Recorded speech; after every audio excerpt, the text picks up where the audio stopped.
Hello and welcome to Reset Diaries. In this episode, I sit down with Anurag Agarwal. With a remarkable career spanning the Tata Group and several bold industry pivots, Anurag has now become a thought leader in the telecom world. Today, we will talk about his journey of navigating these diverse organizations, the strategies that work for him, and some of the valuable lessons for anyone considering a career reset. So, tune in for some actionable insights from a leader who thrives on reinvention and staying relevant. Welcome, Anurag. Thanks a lot, Astha. It's wonderful to be a part of the Reset Diaries. I've been watching your episodes quite ardently. There's so much to learn from your guests, and I'm hoping that I can try and live up to that benchmark and do whatever best I can. Absolutely. I have no doubts about that.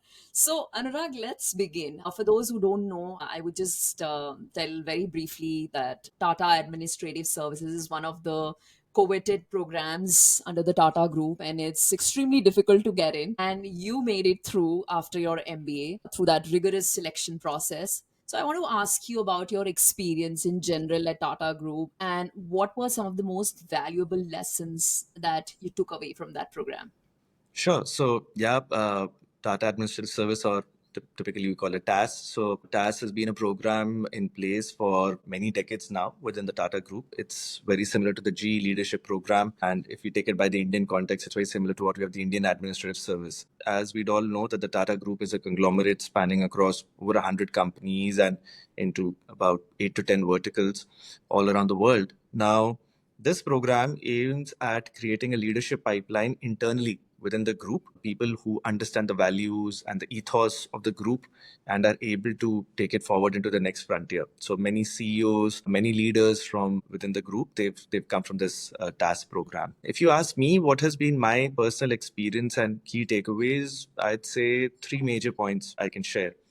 I think the first and foremost is that these programs or anything in life, especially let's say a good education or a good leadership program, or also called like a fast track program, these give you what I would call an entry point. They are great to help you make an entry and reach at a certain level at that place or within the organization and within the ecosystem. And after that, it's totally on you. So, whether you are from the Harvards or the IIMs, for example, or you are from what they would call like a tier two business school, for example. Yes, maybe a person who comes from a tier one business school might come in at a higher position at the entry point, and maybe a tier two might come, a level below or something like that, or two levels below.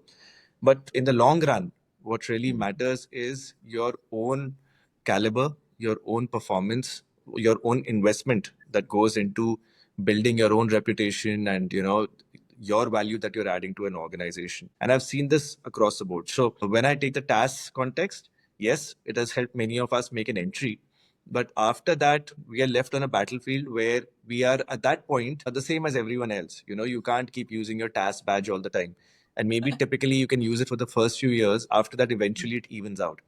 So, my first major takeaway I'd say is that one should not get overexcited with being in a cushy position, and one should not get equally disheartened, because one thinks that, oh, I've not done this in life, so now I don't think I'll achieve this. No, there's nothing like this. There is just so much that one can achieve through pure, simple hard work and perseverance. So that's what I'll say is the first takeaway. The second one is that what's very fascinating is that the Tata Group is so diverse, yet it is able to successfully run a program such as this, which binds it all together.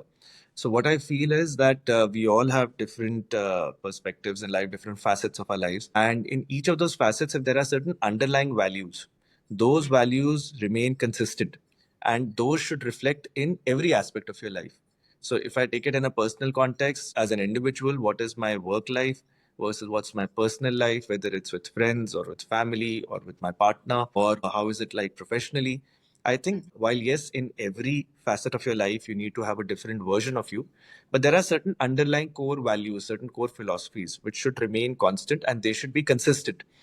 And that consistency is what people identify you with. So it is very important to ensure that you are reflecting those values in every sphere of life. For example, your value is integrity. You will reflect integrity in different mechanisms in your interaction with your partner versus your interaction with your manager or interaction with your team. But the common thread of integrity should be visible. and that adds to your personal brand, and that's very important. We are all eventually brands, every one of us, whether we are actively working on it or not. If I wear a clean iron shirt, I might be working more actively towards my brand. And if I wear an unironed shirt, I am still working towards building a brand, whether I want it or not. That's how it is. So I would just say that consistency of values is very important. That's what's kept the likes of a Tata Group so well known. You ask anyone. If I ask you, also ask them, what's the first word that comes to your mind when you say Tata? Yeah, it's about like whatever they will do, it'll be like bound by truthfulness, transparency, Exactly. integrity. You got the right word. So you said truthfulness and transparency. Yeah. So to put it in a simpler word, trust. Tatas are known for trust. And that's Yeah. why it is called as one of the most trusted brands in India and worldwide. So that trust is the common theme, which is reflective across every organization. And lastly, what I'd say is that running a program like this means you're believing in a core philosophy that whether you are in a manufacturing line of business or you're in a service sector, wherever you are always, there are certain fundamental principles of work which do not change. And hence, while, from the outside, it looks like that there is so much different in an airline industry versus a hotel industry versus a steel industry versus a watch company, for example. But let me tell you, there are certain underlying management principles which remain the same, and which is what has helped the likes of this TAS program to flourish, because it is literally betting on that fact that you don't have to stereotype yourself. You don't have to wear those horse blinders and say, okay, this is what I am. I am Anurag. I am a steel guy, and that's it. Now forever, I'm destined to work in steel. No, it doesn't happen. I think these pivots are something which can happen. Not with, yes, it takes effort, but it doesn't take as much of effort, or it's not as impossible as people think it to be.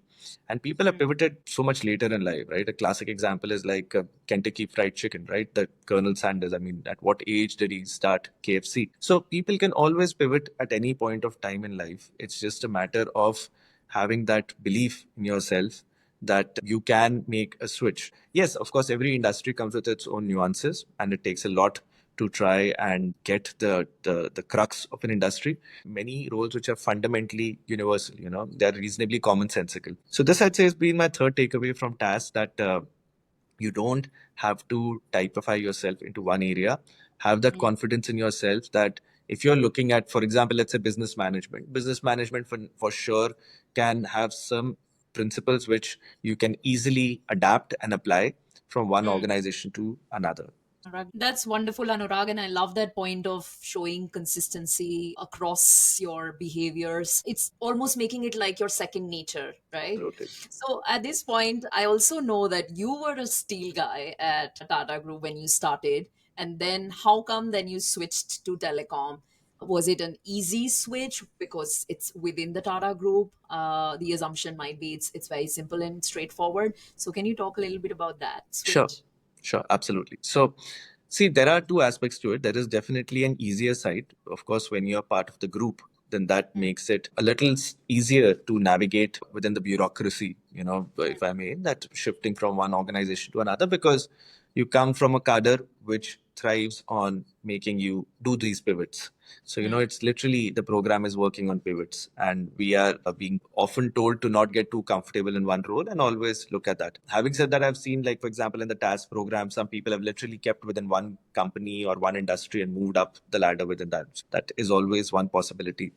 But outside of that, there is, a lot of switch which happens. So yes, there was that level of ease of switch was there, because as I said, that you're moving from one company which stands on similar values to another company which stands on similar values. So that help is there, that internal support is there.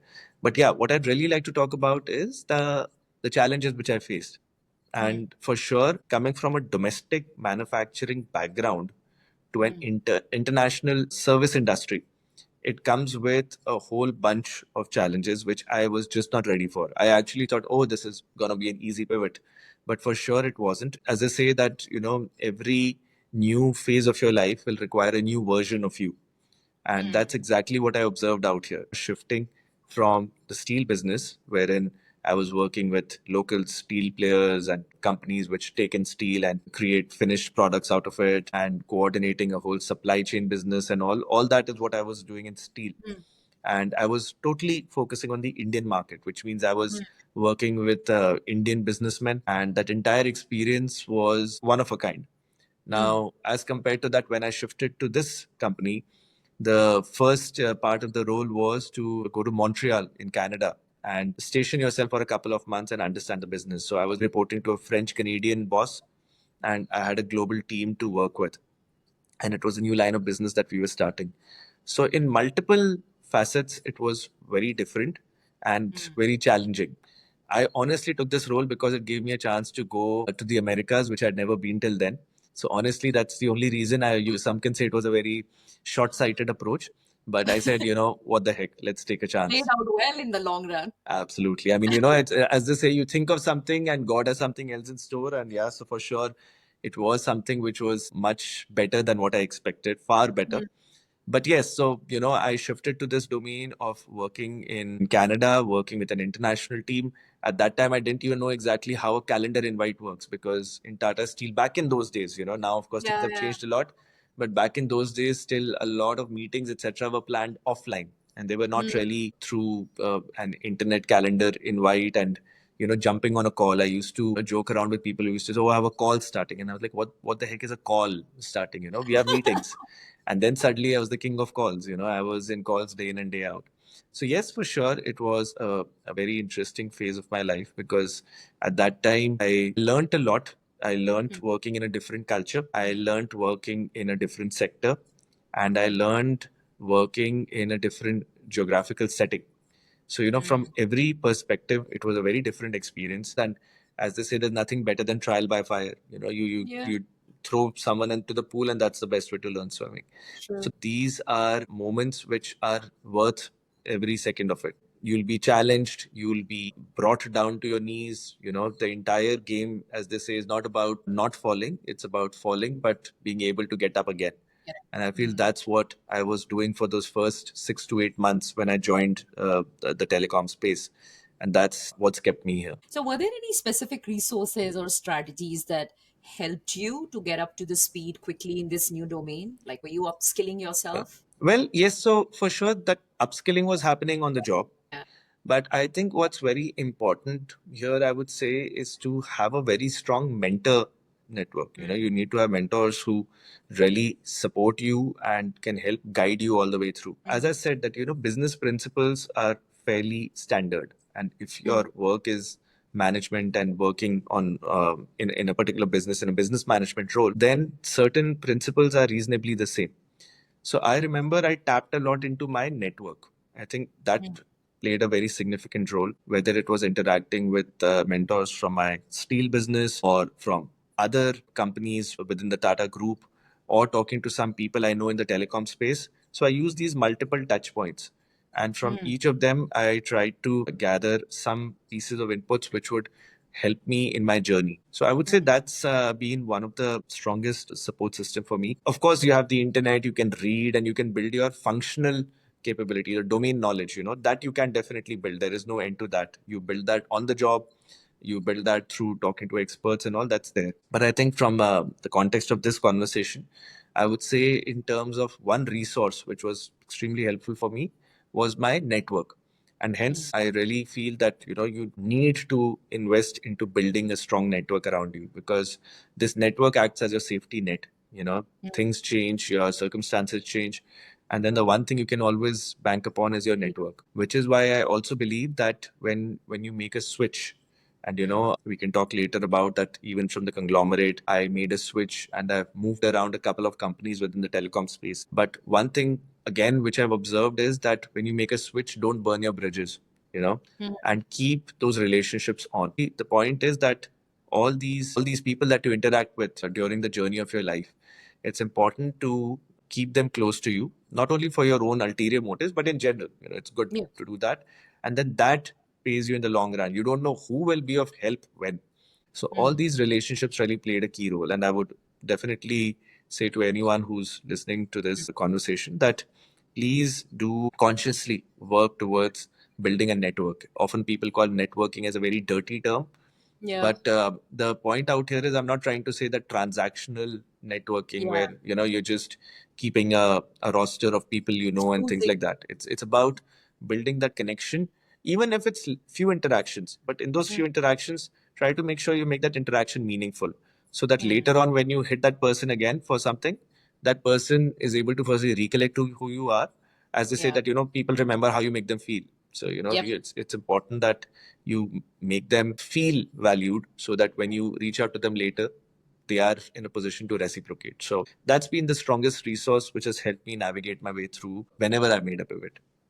I absolutely love this advice. I mean, humans thrive on the networks. We are shifting gears a little bit now, Anurag. You also run your podcast and must be incredibly busy. You still make out time to do your podcast. So, this is my perception that visibility for you matters a lot. You consciously focus on building that personal brand. So, I want to ask you that what steps have you taken to maintain this visibility and credibility across different industries throughout your career? Right. So, yes, as I said earlier, also that your personal brand matters a lot. Now, some things have come about unconsciously, like, for example, my podcast. If I tie it to my earlier question, it's about having meaningful interactions with people. And for me, this really matters a lot. As I said, I thrive on building connections with people. And nothing better than finding a common ground where you are not approaching an individual with a certain ulterior motive. So the point out here is that if I approach you for work, you would react very differently from when I approach you and say, "Hey, listen, you seem to have an interesting story about you. Let's talk about the possibility of maybe coming on my podcast." And my podcast is titled "Humans of Telecom." It works on focusing on the human side of people in the telecom space and their attributes, which would inspire people into doing different things, something what even you are doing out here. So for me, personal branding, whether it's through this activity or through other activities, so it's very important for you to identify, and this is not an easy job. You need to try and figure out what your strengths are or what your weaknesses are, and beyond the point, don't constantly work at trying to improve your weaknesses. Yes, do that to an extent, but mostly if you come across any successful person around you, they aren't people who have been strong in every aspect of their Mm, work. They have played on their strengths, and they've managed to find ways yeah. to navigate around their weaknesses. Mm. So for sure, Offset. absolutely. So from that perspective, I have also tried to do the same. I have tried to focus on what are my strength areas, and whether my strength area is communicating with people, or my strength area, for example, is being a good team player, or my strength area is ensuring that I'm a reliable person. So for example, I would like to make sure that I'm known for my reliability. So anybody who approaches me and interacts with me or gives me any work to do, I would definitely want to make sure that that person is uh, having that confidence in me that the work is given and now it'll be done. It- It'll be done 110% over and above what they expected. So these are the sort of values which I like to exhibit. And then I show that in different walks of life. So whether you're talking the podcast, that podcast might be a more visible mechanism. So let's take a simple thing like, say, an Apple iPhone, right? One of the most popular brands in the world. Now, what is Apple doing? Apple is overtly trying to communicate certain aspects, and in some ways, it is subconsciously trying to instill certain messages in your mind as well. And that's what branding is all about. It comes through a mix of cues which are purposely planted and very explicitly planted, and some which are implicitly conveyed. And the same ways, I feel even from a personal branding perspective, there are certain aspects which one can explicitly bring out. So that's why you think about our podcast, because that's what you see out there. But then Yeah. the other aspect of Anurag's personal brand is what he's implicitly building in his day-to-day work. So it's Yeah. equally important that certain attributes which you identify, and again, as I said, it's very important to identify which are your strong suits, and you Yeah. identify those and ensure that they reflect in your day-to-day working style. So Yeah. yeah, I mean, in a marketing parlance, there is above the line and below the line. So a Yeah. podcast could be an above the line activity, and your day-to-day interactions and the way you approach work is a below the line activity. So that's Yeah. how I approach personal. Yeah. And I like the what you said in the beginning that you are always building your personal brand consciously or unconsciously. So I think if you're still building it, why not take the matter in your hands and consciously also try to do something about it. All right. So also, Anurag, you spoke about your experience in Canada, and now you are a globetrotter. So I want to ask you that this international exposure, I believe, has been a very significant part of your journey. So how has this global perspective shaped your approach towards business and leadership and people skills in general? Right. So I would say first and foremost, it's definitely a privilege to get to see the world. So I will not take it for granted. But what I would definitely say to your audience is that as far as possible, invest into experiences, invest into seeing the world. We invest a lot into physical possessions, which, okay, are to some extent for sure required, but invest a lot into seeing the world because it completely changes your mindset. There's an absolute mindset shift. What I've observed in these 10 years is that uh, whether it's going to Africa or it's going to Southeast Asia or it's going to the developed parts of Europe and the Americas, every exposure teaches you things differently. You realize that the same thing can be done differently. And every day you're learning. Uh, to some extent, the first thing that comes out of stepping out from your comfort zone or stepping out from your geographical ecosystem is that a lot of mental barriers are broken. And then, secondly, I think you learn the same activity, the same work can be done very differently. I'll give you a classic example. When a person wants to leave a company, for example, in India, sometimes I've been that people take it personally. They're like, oh God, this is a personal, reflection on us. But outside, in a lot of places in Western countries, they take it very matter of fact and they're like, okay, fine. And then they approach it in a very matter of fact manner. And they're like, okay, fine, you did not find this suitable. And okay, let's find an amicable way of moving ahead. And it just works that way. So, you suddenly see that, oh, okay, the approach has changed and there is a very different way this entire situation has been handled. And lastly, I feel it helps you sharpen your survival instincts. And that's very important in any sphere of life, whether it's a corporate life or it's your personal life. When you're out there, you are fending for yourself and you want to make sure that whatever there is that life throws at you, that the world throws at you, you're in a position to actually take it and respond. I always believe in the philosophy there are three ways in which you can learn something. The first is that you either read about it, and that's how you learn. The second is that you see others do it and you learn from their lessons in interactions. Or the third, which is a slightly crude way of putting it, when you pee on the electric fence, Yeah. that's Yeah. when you learn that, okay, you are not supposed to do this. Thankfully, by God's grace, whatever international exposure that's been, that has helped me in breaking my barriers, shifting my perspectives, and honing my survival instincts. And I think these facets are very important for all of us in our personal lives and our professional spheres as well. Yeah. I think what you said hits spot on, that some of these experiences really become your core memories. And those core memories will continue to remind you of what to do and what not to do. So, yeah, it's great. Okay, so now we'll move on to the most exciting section, which is the advisory section. I would lean on your insights for this one. So, now you have talked about your pivots and resets that you have done. So, what advice would you give to any mid career professionals who are looking to pivot to a new industry? Why I'm asking for mid career professionals? Because you are sort of typecasted and it becomes very difficult to break in. So, what are some of the things that one can do to kind of break that cast and start a new path? If I reflect back on it, for sure, I can pick up areas which I think a mid career professional can also gather some insights from. So I would say basically constantly work towards building a personal brand.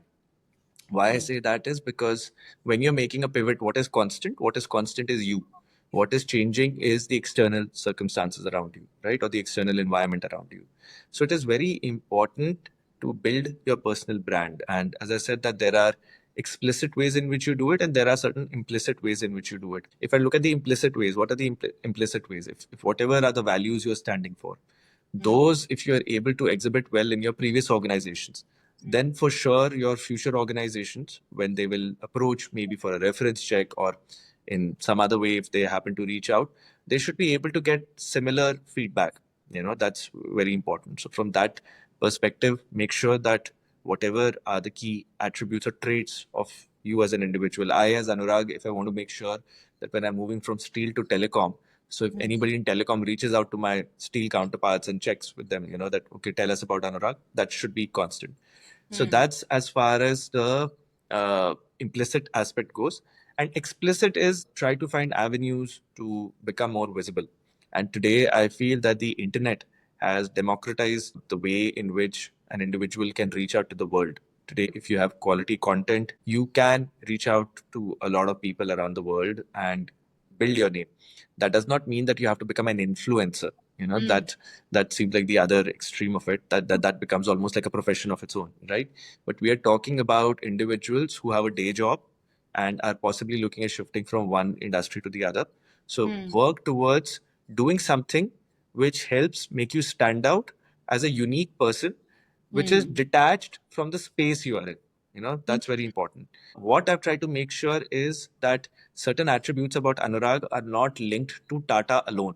They are Anurag's attributes. Yeah, And right. that is what, when I move from one place to the other, one is able to still carry those personal branding attributes with you, and you're able to reflect them in your new place of work, and that helps ensure that the person who's taking you on board in your new phase of life is able to know what they're taking in, and you are able to show that value. So yes, so for sure build a personal brand which is agnostic of the industry or the company that you are currently associated with. Right. I love this advice that, putting yourself out on social media, because I also believe that we have to expand our surface area of luck as well. For sure. The more we put ourselves out there, you never know, as you said in the beginning, who might reach out to you and who might help you in that next big move. Absolutely, absolutely. And I think that's very well put. The surface area of luck. Yes, you need to constantly find every avenue to increase that surface area. Yeah. Absolutely. Yeah. So, Anurag, also in the beginning, you spoke, and these are one of the most common advices given, and you also spoke about mentorship or finding the mentors. But there's another thing, which is sponsorship. So, they often play a critical role in your career growth. So, how have your sponsors or mentors supported you?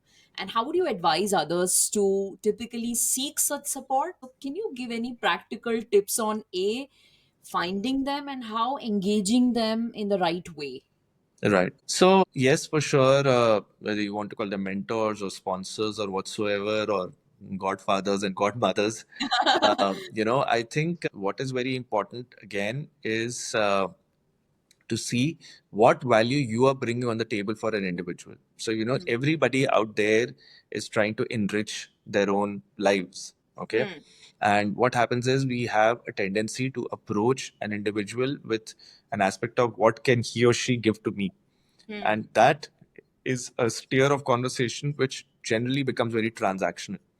As compared to that, if you are able to first focus on what can I give to him or to her, then the entire steer changes, because then your conversation, whether it's your spoken words or your body language or a longer term experience with a person, that experience changes. So, from that perspective, I would say that if you're looking at going up to people, don't just work on the get mindset, but also on the give mindset.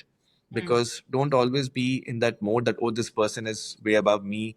What can I bring to him or to her? Or, let me just get my bit and that's it.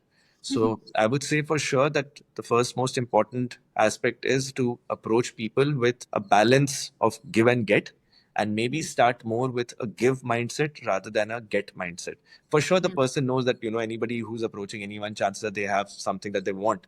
But it is very important to first, what are the levers which can help in your favor when you're approaching a particular person. So, research about people well. I think that's very important, and accordingly, approach and build your sponsors and mentors. The second bit I would then say is ask. Until you don't ask, you do not get. So for sure, it is very important that you reach out. You need to let go of this fear of failure, and we need to reach out to people and see that worst cases that you reach out to 10 people and 8 out of 10 dismiss you. But if you get even 2 people or even one person to accept you and to get into a conversation and engagement with you, I think that's great. So have that confidence and that comfort to fail and reach out to people. And lastly, I would say that after having reached out to a person, maintain the feedback loop. That is something very important as well. We have a tendency to approach people, take their advice, take their inputs, and never get back to them later. And then that also acts as a challenge because then you've not closed your feedback loop.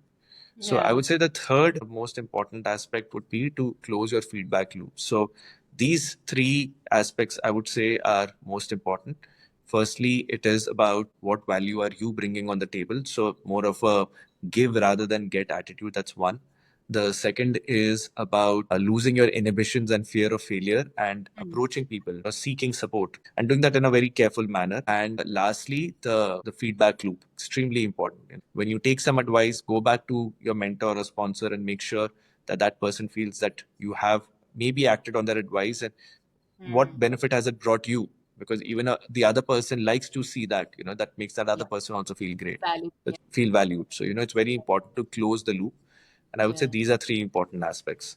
Yeah, I second that. I mean, follow-ups are extremely crucial to, Absolutely. to maintain that thread also. All right, Anurag, we're almost towards the end now. I want to ask you two last questions. One, you must have met a lot of incredible leaders across the globe. Is there any one piece of advice which has stuck with you in all these years, or something very recently also? Well, the one advice which I would say is most important for me, that has really acted like a guiding principle for me personally, it's sort of reflected in a lot of statements I've set out here, but we invest in a lot of things. We invest in the stock market, we invest in real estate, we invest in so much, and we constantly look at what returns am I getting out of that. I feel the biggest investment which one can get into is investing into yourself, and that can bring about unlimited returns. And what do I mean by that? It sounds very nice. And what that means is that you have to constantly enrich yourself. That is extremely important. And that's the only one thing that is always going to fundamentally stay with you. So, whether it's into investing into a good health routine, investing into personal experiences, as I said, that travel around the world, experience things firsthand, that is also an investment. You can invest into buying that next sports car, or you can invest that same money into going and seeing the world. And similarly, investing into knowledge. Today the internet and with generative AI coming in, it's so much easier to increase your knowledge effortlessly, and constantly invest lastly into building your personal brand.